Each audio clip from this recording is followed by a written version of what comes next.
Vamos dar início, então, a mais um encontro da clínica aqui da SPC, onde nós temos como convidado o Rodrigo Barros.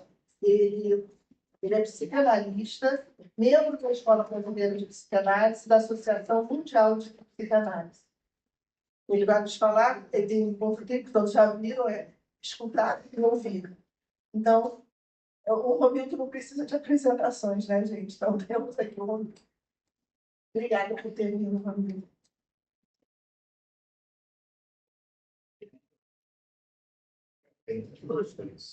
Legal que lá você até pertinho. De acordo, desliguem o celular. Tira o favor, silenciar.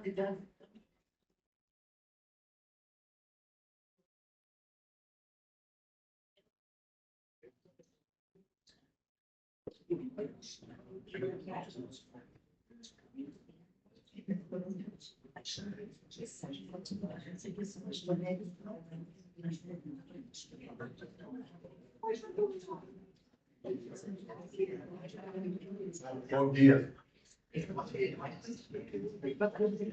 Eu queria começar, claro, agradecendo essa deve ser a atenção da quinta vez, talvez, que eu tenho para essa especialização.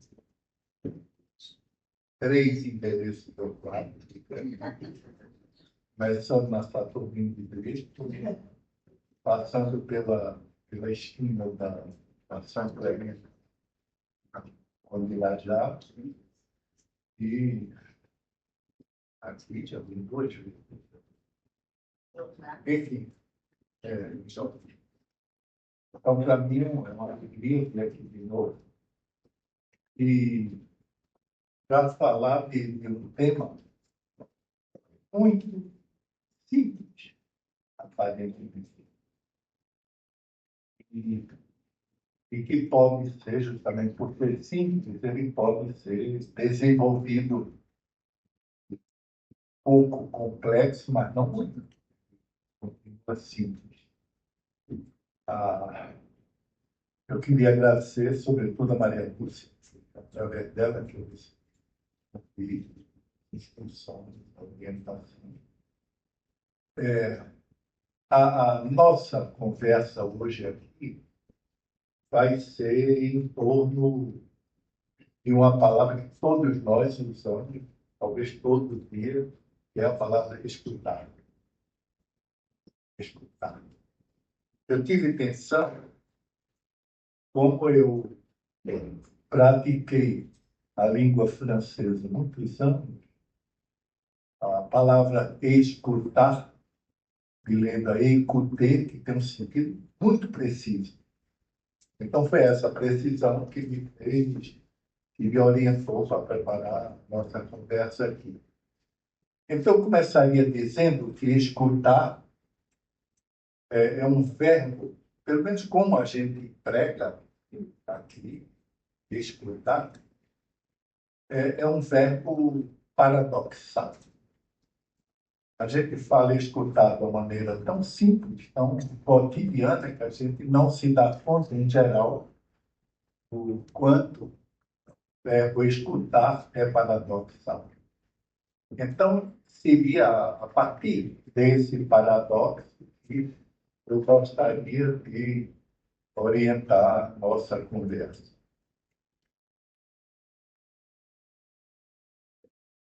O verbo escutar, a gente pode dizer, quase resume o nosso jargão cotidiano, ele quase resume a função do psicanalista. É um uso cotidiano desse verbo.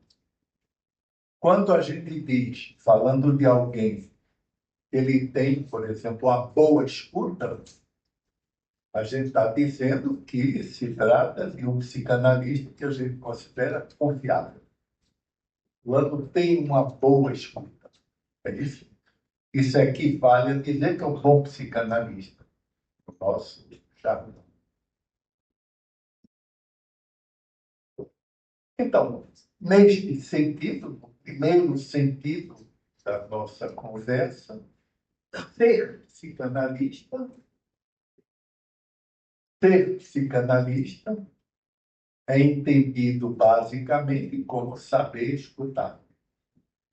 Então, de nós aqui, a gente vai terminar dizendo: fulano é bom psicanalista, escuta bem. Por outro lado, tem esse primeiro sentido, né, digamos, imperial da palavra escutar. Mas, por outro lado, se prestarem atenção, Freud nos advertia, né, técnicos, acho que recomendações aos médicos, em impressão, Freud nos advertia que a gente não deve escutar demais. Isso é fundamental. Não só é fundamental, talvez seja aí um ponto onde surge o psicanalista. É aquele que escuta, mas não demais. Pelo contrário, para Freud, a gente deve acolher a fala dos nossos pacientes com um certo distanciamento. É interessante. Por um lado, a gente define essa tarefa como escutar. Por outro lado, tem esse freio relativo, dado por Freud, na nossa ambição, digamos assim, terapêutica. E a partir desse certo distanciamento, as palavras que são ditas pelo analisante, pelo paciente, elas quase se equivalem. Né? Tem uma certa estabilidade na escuta e uma certa estabilidade na fala. É um encontro que só existe em psicanálise. Esse que, tecnicamente, a gente está acostumado a falar, a atenção uniformemente flutuante, né, como Freud dizia, e, do outro lado, a associação livre. Né? A psicanálise começa a se dar quando essas duas atitudes se combinam, se encontram. A atenção flutuante do lado do psicanalista, de quem escuta, e a associação livre do lado de quem fala. Esse advérbio uniformemente, né, que Freud usava para atenção flutuante, me parece se refere para definir exatamente essa equivalência entre as palavras. O que se disser é equivalente. Né? O psicanalista não tenta, sob pena de fracassar, justamente na escuta, mas ele não tenta seguir afetivamente a diferença entre as palavras. Ele ouve, né, talvez seja isso que se chama de neutralidade. Não é? Ele ouve mais ou menos numa certa, num grau baixo de afetividade, né? E isso se mantém. Então, uniformemente, me parece equivale a essa equivalência. Representa essa equivalência entre as palavras. É quase como se o psicanalista dissesse ao seu novo paciente: o que você disser dá no mesmo. Vai ter diferença, mas não é porque você vai falar diferente. É porque alguma coisa, né, que a gente vai tentar discutir daqui a pouco, porque alguma coisa é discrepante da associação livre. Ou seja, eu acho que dá para dizer, para adiantar, que o que caracteriza profundamente ou essencialmente a psicanálise não é a associação livre, nem é a atenção flutuante. Tem qualquer coisa que cai, que discrepa desse encontro, a associação livre e a atenção flutuante, e que vai constituir, para valer, o objeto da psicanálise. Ou seja, nem o psicanalista, nem o paciente que acabou de chegar sabe onde é que isso vai dar. É um exercício de confiança que existe raramente. Esse de você confiar, falar sem muitos cuidados, alguns sempre tem, mas sem muitos cuidados para um desconhecido que você está pagando, além disso, não é? E não ter medo daquilo que pode acontecer. Né? Você pode, né, ter um aspecto fóbico que aconteça uma catástrofe, que o analista desoriente sua vida, não é? Que desfaça seu casamento, abandone as crianças, etc, etc, etc. Mas, no entanto, a maioria das pessoas termina acreditando eu não diria capacidade, mas na disponibilidade desse outro que está no consultório, que eu vou pagar para ouvir, como ele puder, para ouvir minha miséria, basicamente. Tá? É o que eu vim contar.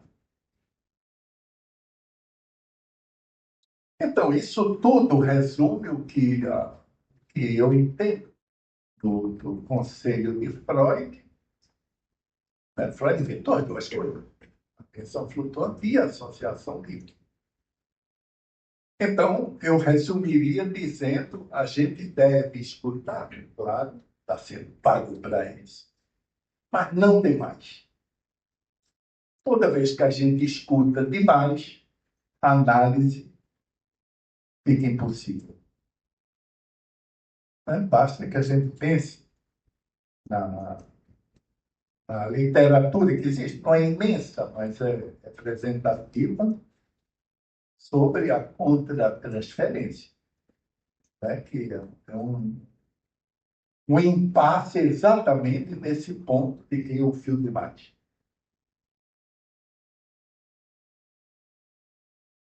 Me parece que a esperança de Freud era um homem que tinha uma noção muito clara, apesar de ter uma ambição científica, que todo mundo conhece, mas ele tinha noção muito clara da exigência ética da psicanálise. Ética no sentido mais simples, quer dizer, o psicanalista tem um certo lugar que ele tem que ocupar. Se ele ocupa um lugar, um metro à direita ou à esquerda, não tem psicanálise. Então, Freud tinha a esperança de que, escutando o paciente a uma certa distância, uniformemente flutuante,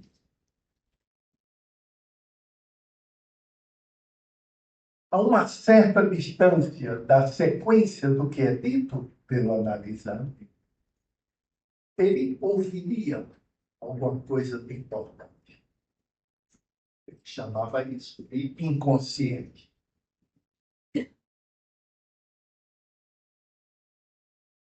Nossa primeira pergunta, que eu não vou necessariamente responder, vou perguntar, é o que é importante de se ouvir.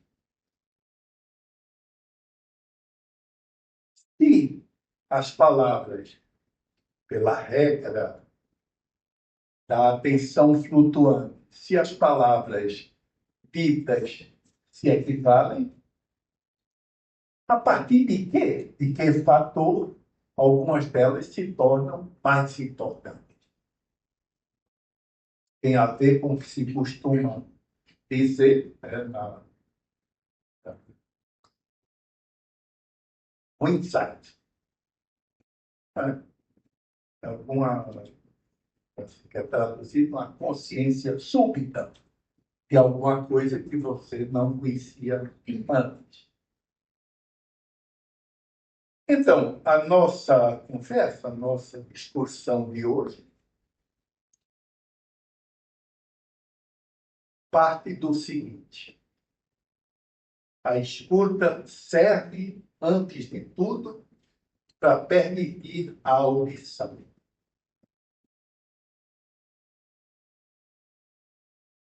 De tanto se escutar, termina se ouvindo alguma coisa. Também se pode resumir assim. Se não se escuta, não se ouve. Se se escuta demais, também não se ouve.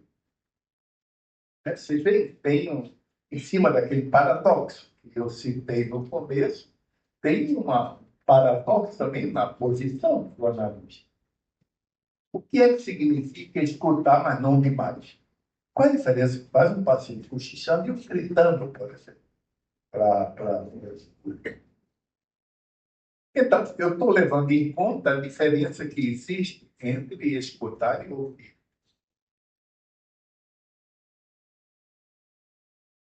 E estou quase reduzindo o verbo escutar a prestar atenção. Se fosse a mesma coisa, o que é escutar? Escutar é prestar atenção. Eu estava dizendo, em algumas línguas, isso é mais claro. Em francês, por exemplo, escutar e ouvir são muito separados. Ouvir vai ser mais perto de compreender do que de escutar.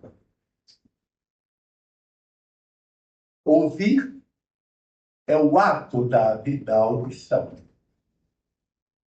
É a percepção do som que vocês estão fazendo a partir do que eu falo. É possível que haja uma pessoa e outra que não está escutando, mas a maioria está ouvindo. Quer dizer, está recebendo o que eu estou dizendo.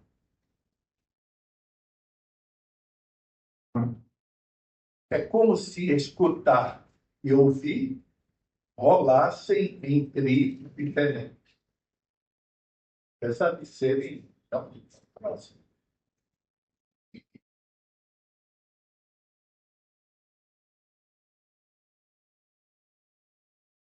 Eu não tenho certeza como é o resto do Brasil, mas no Rio de Janeiro se usa muito o verbo escutar no sentido de ouvir.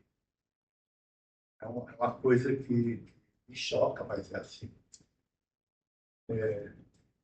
Aqui se diz, fale mais alto, eu não estou escutando. É isso que diz isso aqui no Rio, quando justamente ele está escutando, ele não está ouvindo. Escutando, ele está reclamando. Não é? Por mais que escute, essa pessoa não está ouvindo. Eu queria tratar um pouco de uma frase que existe num texto de Lacan, que é um artigo de 1973, chamado O Aturdito.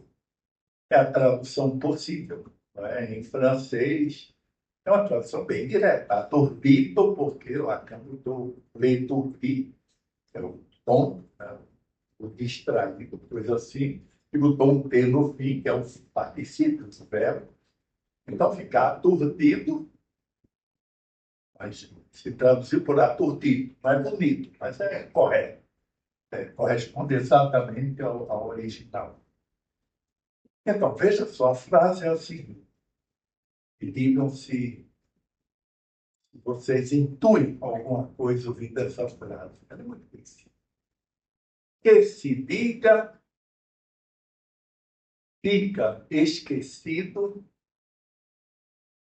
por trás do que se diz, do que se ouve. Eu repito.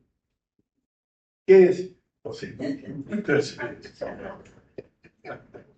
Que se diga, todos nós aqui passamos pelo ginásio, sabe que é o modo subjuntivo do verbo. Que se diga, fica esquecido por trás do que se diz, no que se ouve. Essa frase é um resumo absolutamente perfeito do que eu estava tentando dizer até agora. Aí você tem esse subjuntivo, quer dizer, modal, quer dizer, todo o resto da frase depende de ter alguém que diga.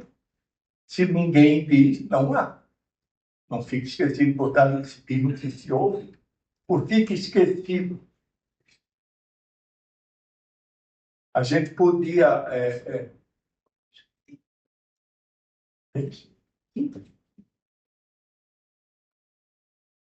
Se vocês prestarem atenção, que se diga fica esquecido, o sujeito do fica esquecido é o que se diga. Você lembra do ginásio, fosse médio? Existem frases cujo sujeito é outra frase. Não é isso? Então, é o caso aqui, que se diga fica esquecido. A gente pode entender como fica recalcado. Por detrás do que se diz, as palavras pronunciadas, no que se ouve. Ou seja, nem tudo que se diz se ouve. E o contrário também, nem tudo que se ouve se diz. Não é? A interpretação analítica, ela parte dessa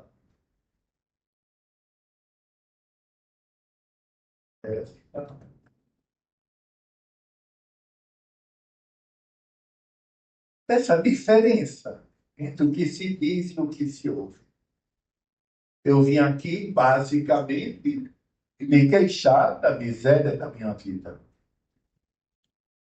Mas se eu disser que eu vim aqui, basicamente, me queixar do meu gosto pelos esportes, ela está me chamando de outra coisa. Né?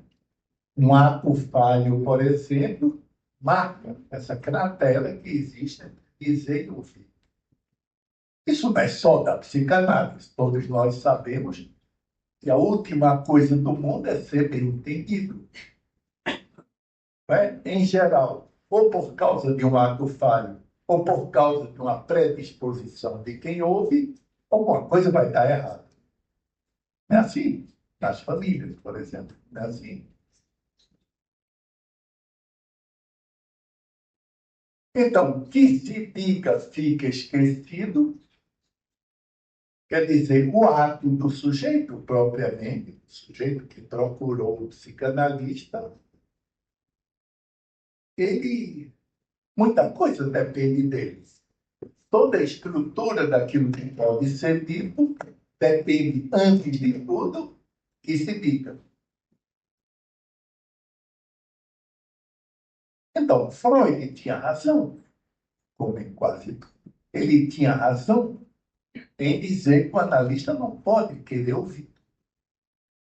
Se ele ouvir tudo, ele vai simplesmente aderir ao sintoma de quem está falando. Eu acho fantasias ou como que. Para o psicanalista, né, no linguajar freudiano, ter algum acesso, ele dizia que era o inconsciente de quem está falando, ele precisa se ausentar, na linguagem dele, do consciente. Né? Tudo que ele ouvir, se for tudo, ele quebrou a cara. Se o analista escutar tudo e resultar disso que ele ouviu tudo, não há análise possível. É delicada a psicanálise. É um exercício delicado. Se você exagera para um lado, acaba a psicanálise. Se para e não exagera nada, nem insiste em nada, tampouco existe psicanálise. Então, é um espaço relativamente estreito a psicanálise. É por isso, não é que é tão exigente a formação de um psicanalista.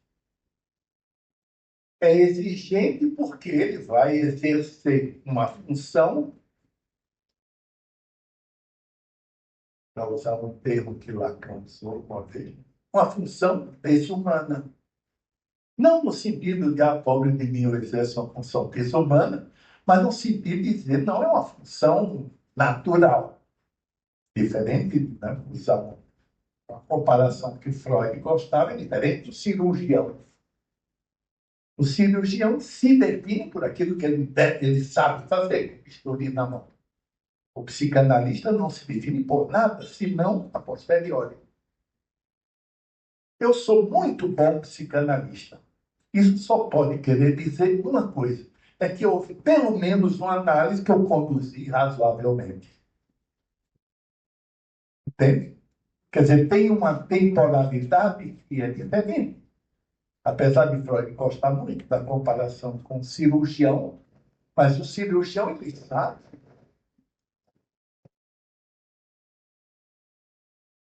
É isso.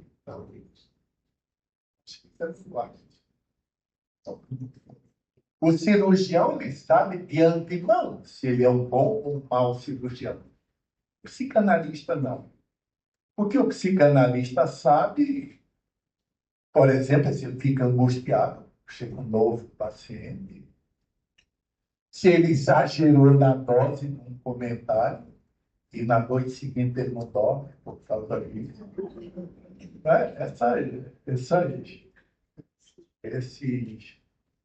Essas variações da vida que existem.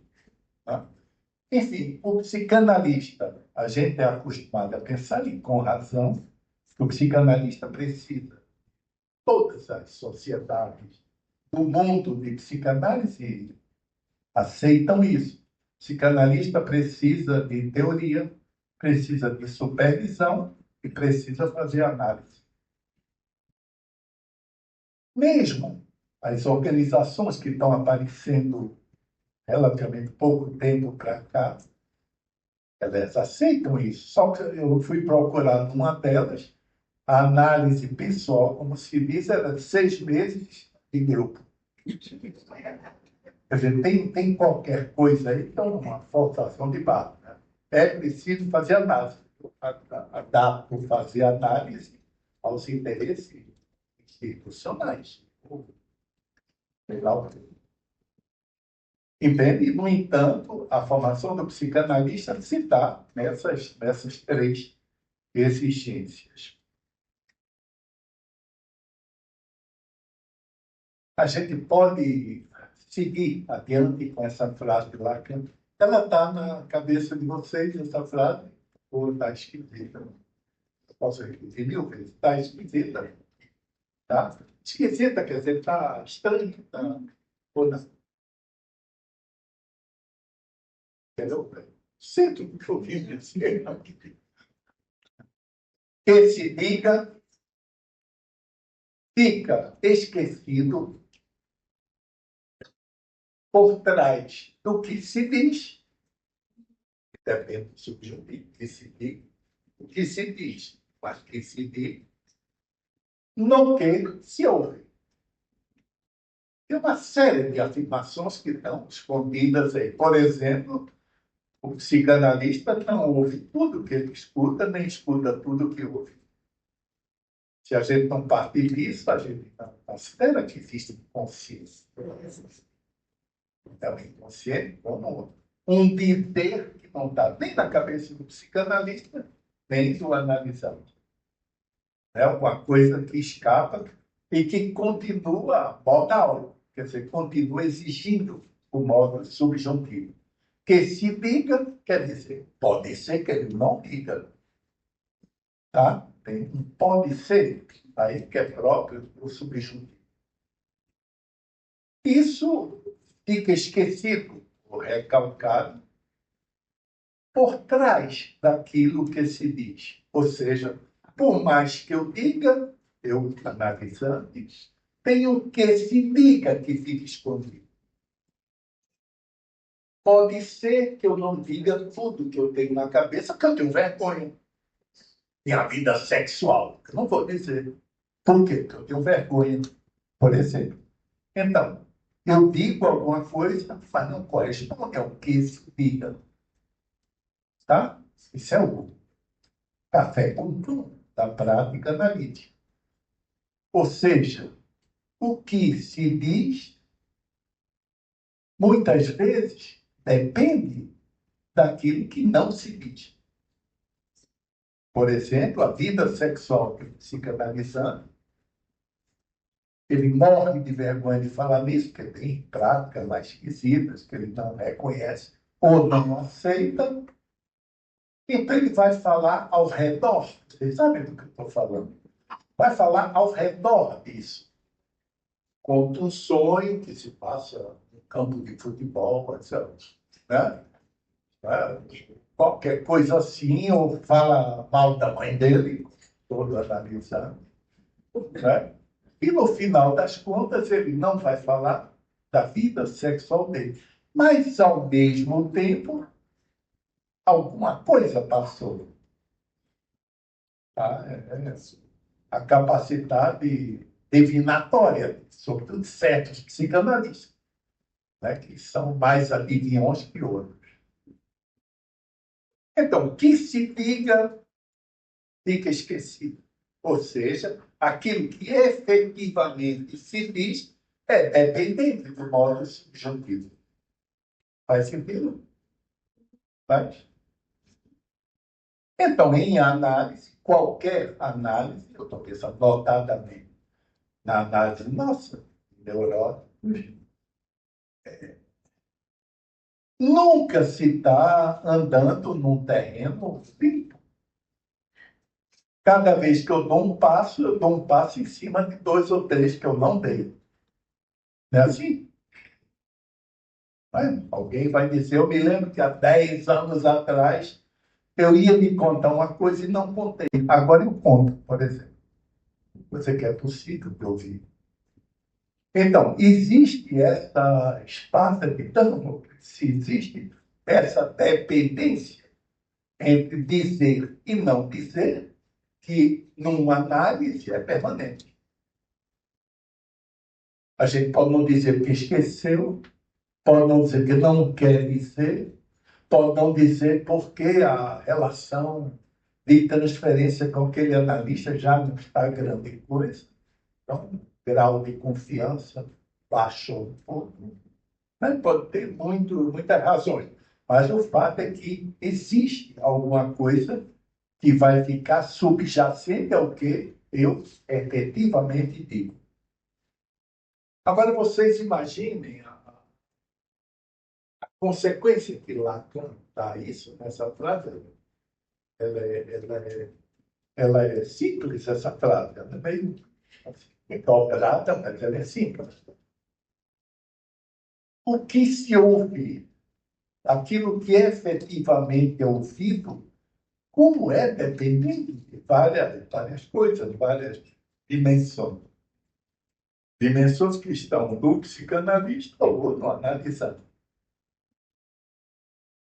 Não é? Então, quer dizer, seguindo Lacan, não se deve dirigir uma análise a partir da contra-transferência, mas a teoria da contra-transferência, ou a atitude à contra-transferência, o que Lacan definia simplesmente como a soma dos preconceitos do psicanalista, a contra-transferência, e não um diálogo de consciente e inconsciente. Mas as pessoas, em geral, são mulheres, são psicanalistas mulheres, por alguma razão que eu não sei, que trabalharam muito essa questão da contra-transferência nos anos 50, e que dá para dar uma ideia do que é que elas pensam do que é contra-transferência. Eu me lembro de uma vez que eu fui numa jornada de instituição, onde eu conhecia bastante gente, algumas pessoas eram amigas minhas, mas eu não conhecia propriamente a instituição. E eu me lembro que depois que eu falei, uma senhora, que eu passei a conhecer depois, ela disse, citou um caso clínico dela e disse, eu, eu achei isso, aquilo do que esse paciente diz. Por quê? Porque o que ele disse me angustiou. É isso, sabe? Esse tipo de diálogo, talvez falar que é uma coisa estranha de pensar isso em psicanálise. O Freud não foi muito longe, mas teoria da contra-transferência. Então, foi sobretudo nos anos 50, americanas que trabalharam isso para valer e usaram, vamos dizer, como técnica psicanalítica. Eu estive pensando, o que se diga, fique esquecido, portanto, o que se diz, o que se ouve. Essa frase só não virou um slogan, porque era um pouco complicado, sintaticamente. E é tudo para virar um slogan como inconsciente, feito como linguagem. Vira um slogan. É tendência de psicanálise, política, né? Fabrica slogans.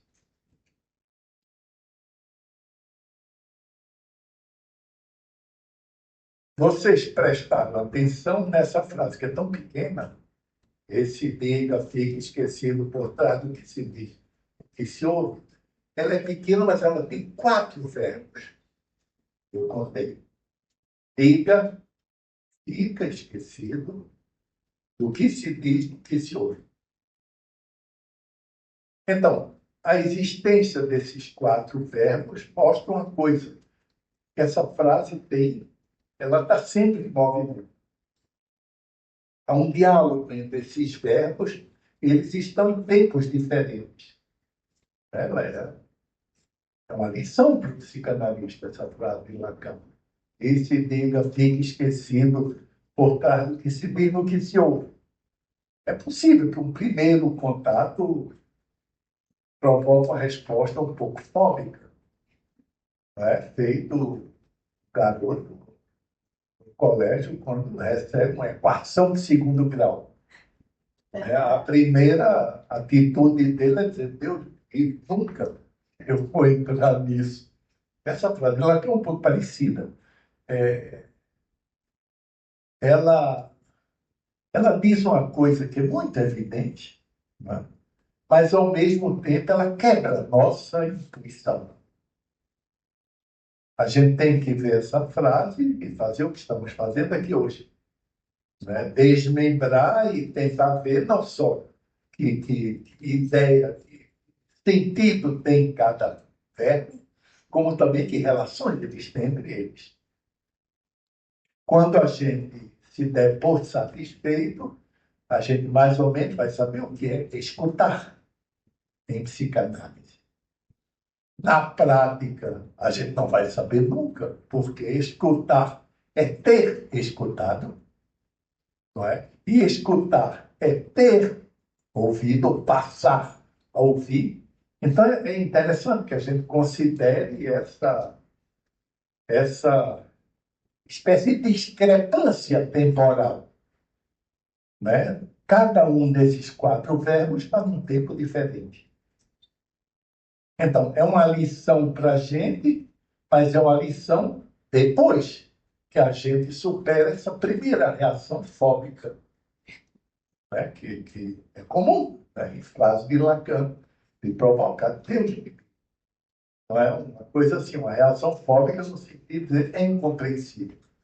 No caso, parece incompreensível, mas é uma definição mais transparente que a gente pode encontrar. Eu tive a sorte de achar de volta essa frase dessa semana agora, quando eu estava pensando que ia falar com vocês, não é? Mas pensem nisso, que se diga fica esquecido por trás do que se diz, do que se ouve, tem que pensar na temporalidade. Esse primeiro tempo verbal, não é? Depois o tempo de ação de cada um desses verbos. Não se ouve na hora que se escuta, não se diz na hora que se pensa ter dito, e isso se articula um verbo com o outro.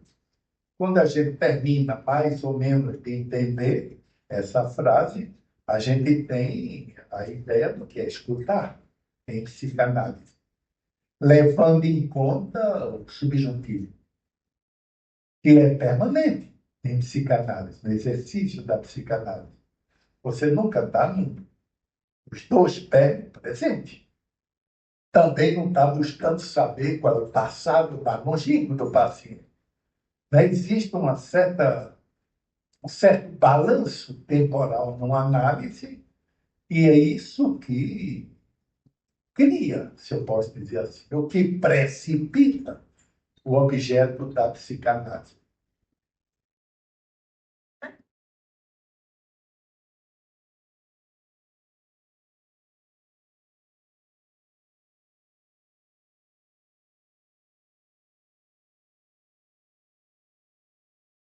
Ainda sobre essa frase de Lacan, que no fundo é meu verdadeiro assunto para essa conversa. Eu tenho a impressão que a gente pode tentar desmembrar um pouco essa frase para ver assim, o que é que esses verbos, esses 4 verbos, podem nos dizer. Primeiro, que se diga, que é como Lacan começa a frase, que já é um pouco usual. Você começa uma frase com o presente do subjuntivo. Que se diga, que significa que esse verbo está falando de alguma coisa que pode acontecer, mas também pode não acontecer. Que se diga, eu estou louco que ele venha. Pode ser que não venha. Não é isso? Que se diga, pode ser que não diga. Apesar de ser tão incerta, essa parte da frase, que se diga, é o sujeito gramatical da frase da partícula seguinte. Fica esquecido. O que é que fica esquecido? Que se diga. Então, o sujeito da oração é que se diga. Tá?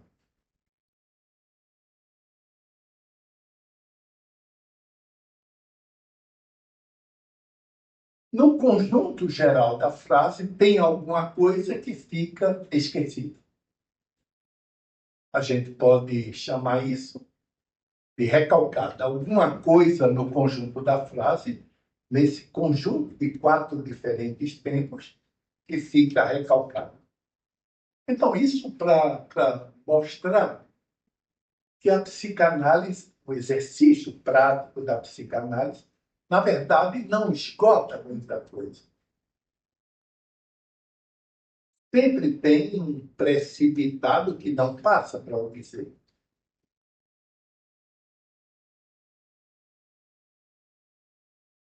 Não só não passa tudo, como esse aspecto de esquecimento, de recalque, de incerteza, se torna uma condição para a frase ou para o exercício da psicanálise. Está dando para entender? Está certo. Existe um esquecimento, para usar o verbo que Lacan usou, existe um recalcamento que depende de um ato do sujeito analisando. Ou seja, tudo depende dele dizer não. Pode ser que ele diga, pode ser que ele não diga. E nem ele, nem eu sabemos qual o efeito dele dizer ou de não dizer. Estão vendo que isso complexifica um pouco a noção de interpretação. Porque o analista sabe a língua chamada inconsciente, ele não sabe, ele fala o propósito. Não é bem assim, já que é incerto esse comércio entre ele e eu.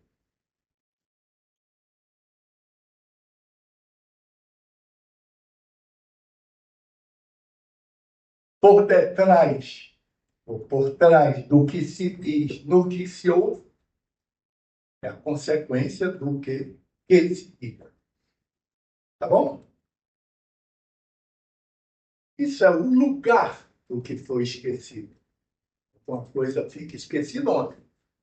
Não na fala, mas por detrás daquilo que se diz. Eu conto como eu fui péssimo aluno de matemática e está esquecido, recalcado alguma coisa que pouco tem a ver com minhas capacidades matemáticas. Não é isso? E isso vai acompanhar. O recalque não é alguma coisa como um sintoma que você vai acabar com ele para poder falar com clareza. Não é bem isso. Ele vai determinar a sua fala. Tá? é um lugar. Detrás do que se diz, do que se ouve, é um lugar. É onde está o recalcado, ou detrás, por trás. E veio assim, parece um provérbio popular. Nem tudo se diz, e do que se diz, nem tudo se ouve. Mas fui eu que inventei esse provérbio. Nem tudo se diz, e do que se diz, nem tudo se ouve. Ainda vai na mesma relação que existe no interior da frase de Lacan.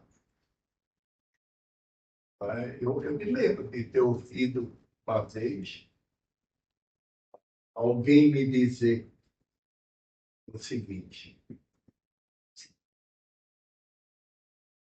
eu sei que eu não lhe digo tudo, eu penso, eu já vivi. Então vamos fazer um acordo. Você me deixa falar o tempo que eu quiser, e aí eu passo a falar do que realmente interessa. Eu não tinha lido essa frase de Lacan. Né?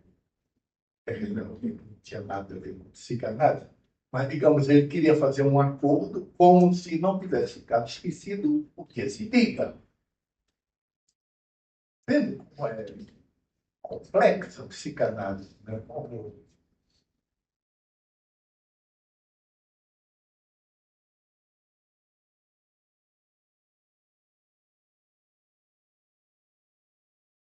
a condição para que nem tudo que se diz fique no que se ouve é que existe uma redução, uma suspensão, né? Como eu dizia no começo, tanto na tarefa do psicanalista, a atenção uniforme, flutuante, ou na tarefa do psicanalizante, de dizer tudo que passa pela cabeça, sem censura, como Freud dizia, sem restrição, etc. Dos dois lados existe uma, uma quebra, tanto do dizer tudo como do ouvir tudo. O que é interessante é que muita gente, né, que, sobretudo, inteiramente leiga em psicanálise, acredita que a associação livre parte de dizer tudo, sem o subjuntivo que se diga. Não é isso? Não se pode dizer tudo.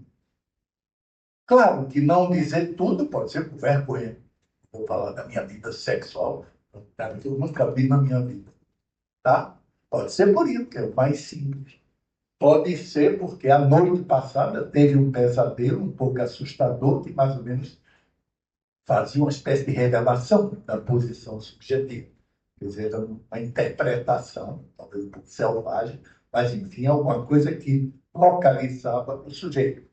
Então, é interessante pensar, eu estava pensando exatamente quando eu estava pensando o que eu ia dizer hoje aqui, é curioso pensar que a psicanálise, que é um exercício tão exigente, né, para as duas posições, para quem faz a análise e para o analista, é extremamente exigente como posição subjetiva. Né? Lacan dizia que o analista tem que abrir mão do seu ser. Lacan, que conhecia bem o que estava dizendo, pegou meio pesado. Né? Quer dizer, o analista é alguém que abre mão disso para, mais ou menos, se enquadrar naquilo que se espera dele, não tem nada a ver com ele. Cada um de nós tem um exemplo de alguém que atribuiu alguma coisa completamente absurda. Eu nunca faria isso, e, no entanto, isso faz análise e análise. Se eu não aceitar aquilo que está me sendo atribuído, a análise acaba. Quer dizer que a análise não funciona a partir do que eu sou, sobretudo imaginariamente. Papel social, simpatia, antipatia. Né? Eu gosto muito de contar uma história da minha prática, que ela é excelente, parece, me ensinou muito, eu me simples também.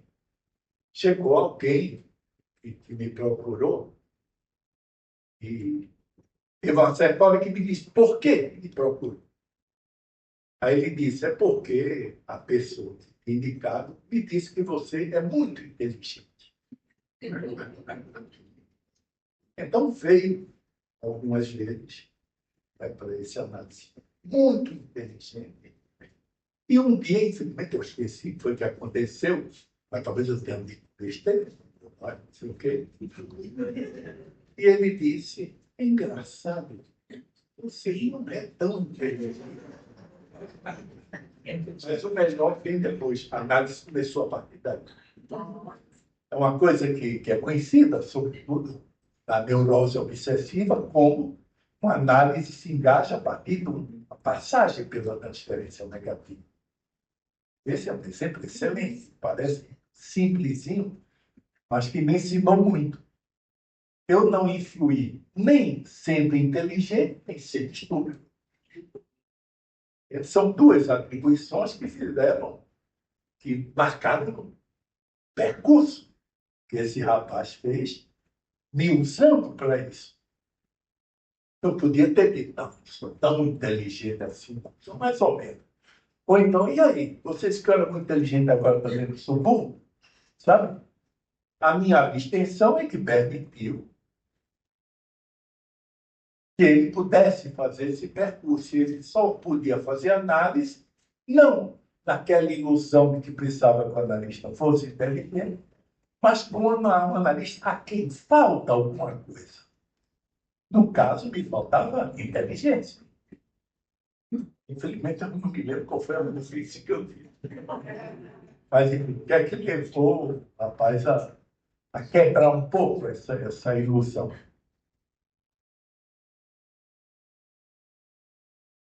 Então, quando eu digo essa frase de Lacan, esses verbos estão em movimento, não sei se isso faz algum sentido para vocês, dá a impressão que, sabe aquelas coisas de cores que ficam fazendo assim, como lantejoulas, não é? Essa frase de Lacan me dá um pouco essa ideia.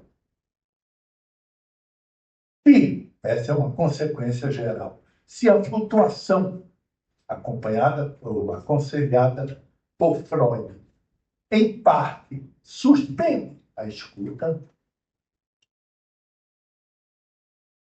a relativa, bem relativa liberdade da associação livre suspende, em parte, a fala do psicanalizante.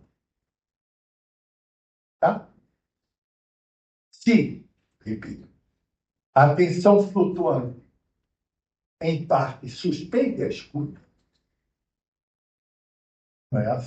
A atenção flutuante é escutar menos, não mais, menos. Por outro lado, a relativa liberdade da associação livre, esse advérbio ele é irônico, a associação livre, quando exatamente é o exercício de um limite da liberdade. A relativa liberdade da associação livre, em parte, suspende a fala do analisado. E é interessante pensar que a psicanálise está estripada nessas duas faltas. O analista não escuta tudo, do não tudo que o paciente diz. E pensar que a resultante do encontro dessas duas faltas é ouvir. E pensar que o objeto da psicanálise está nessa resultante. Não é? Daquilo que se diz no que se ouve. É a resultante final da operação analítica. Aí a gente chega num paradoxo, que é a última coisa que eu diria, que é um paradoxo decorrente. Primeiro, eu diria assim, o que se ouve não é a mesma coisa que se escuta, E isso, né, Freud poderia ter dito, é uma prova da existência do inconsciente. Essa discrepância, essa desigualdade entre escuta e audição, estava um abismo no meio, que é a função do inconsciente. O gênio de Freud, que é definitivo, foi ele se dar conta de que o inconsciente é precisamente o efeito que se dá entre os dois, entre escutar e ouvir. Bom, eu ficaria por aqui, pode conversar.